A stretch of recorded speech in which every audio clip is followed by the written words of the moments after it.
안녕하세요. 다양한 사실을 정확하게 전달한다. 스펙트럼입니다. 여러분은 갖고 싶은 능력이 있나요? 순간이동, 투명인간, 독심술, 염력, 그리고 바로 여기 공부를 잘하게 해준다는 약이 있습니다.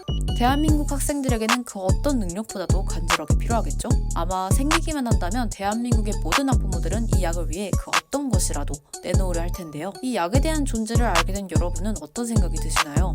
그런 게 존재하면 다들 공부 잘하게? 라는 생각이 드시나요? 그럼 이 약은 정말 여러분의 입시를 성공으로 이끌어줄 수 있을까요? 지금부터 팩트체킹 시작합니다.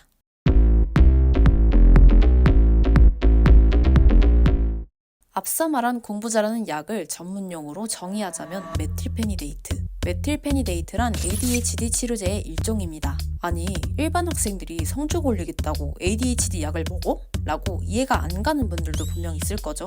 이 말도 안 되는 현상이 정말로 실제하는지 한번 확인해 볼까요?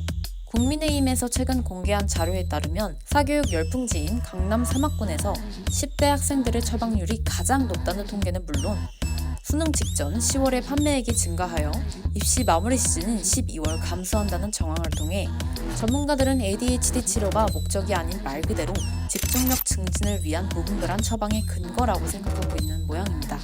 그럼 학생들이 실제로 먹고 있다는 것까지는 이해가 되는데 여기서 또 이런 질문이 나올 수 있겠네요. 학생들이 이만큼 약을 복용하고 있다는 건 그만큼 효과가 있는 거 아니야? 정말 메틸페니데이트는 내가 대학을 잘 가는데 효과가 있을까요? 기본적으로 메틸페니데이트는 도파민의 재흡수를 억제해주는 기능이 있습니다. 좀 더 쉽게 말하자면 도파민이 신경 사이에서 더 오래 머무르게 되어 그 효과 또한 더 오래 지속되는 셈이죠. 이를 통해 각성 효과가 나타나는 것입니다.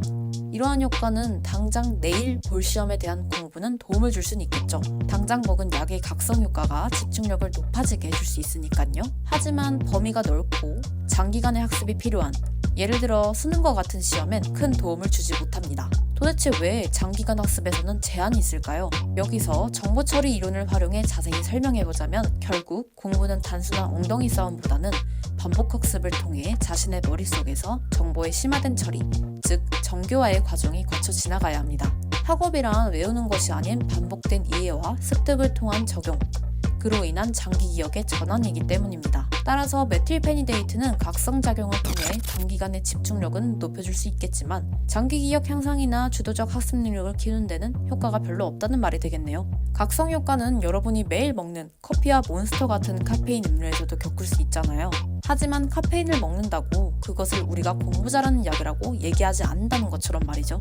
자, 그럼 여기서 또 이렇게 생각하는 사람이 있을 텐데 그럼 매일매일 먹으면 내일 시험도 내년 수능도 잘 볼 수 있는 거 아닌가? 이 논리가 통한다면 다들 공부 잘하는 세상이 왔어야겠죠?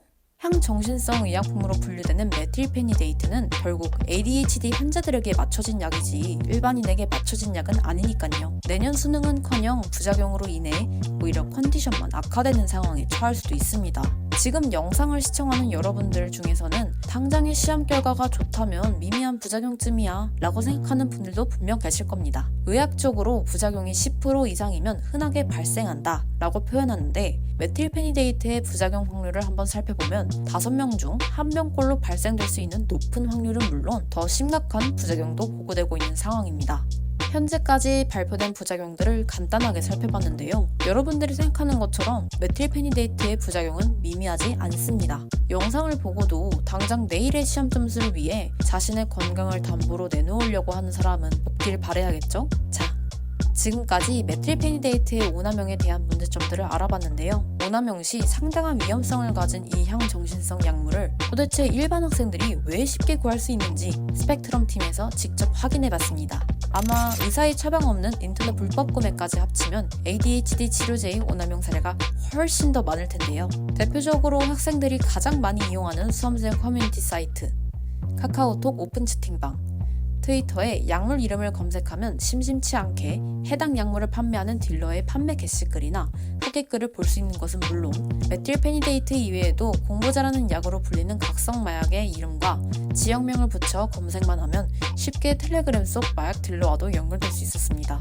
이거 어떻게 보면 메틸페니데이트가 더 심각한 약물로 깊게 빠지게 되는 게이트웨이가 될 수도 있겠네요. 이제 여러분은 메틸페니데이트의 실체와 그 위험성을 알게 되셨습니다.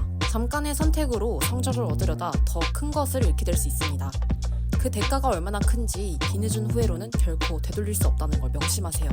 혹시나 이미 약물 오남용에 대한 고민이 있거나 주변에서 이러한 문제를 목격한 친구들은 혼자 고민하지 않았으면 좋겠습니다. 24시간 운영되는 마약류 전화 상담센터 1341을 통해 언제든지 도움을 받을 수 있습니다. 여러분의 미래는 약물이 아닌 꾸준한 노력과 건강한 습관을 통해 만들어가는 것입니다. 일시적인 편법에 의존하는 대신 진정한 성장은 시간과 노력을 투자하는 것에서 시작된다는 것을 잊지 마세요. 지금의 선택이 여러분의 삶에 어떤 영향을 미칠지 깊이 고민해야 할 때입니다. 당신의 건강한 선택에 스펙트럼이 도움이 되었길 바랍니다. 지금까지 스펙트럼이었습니다.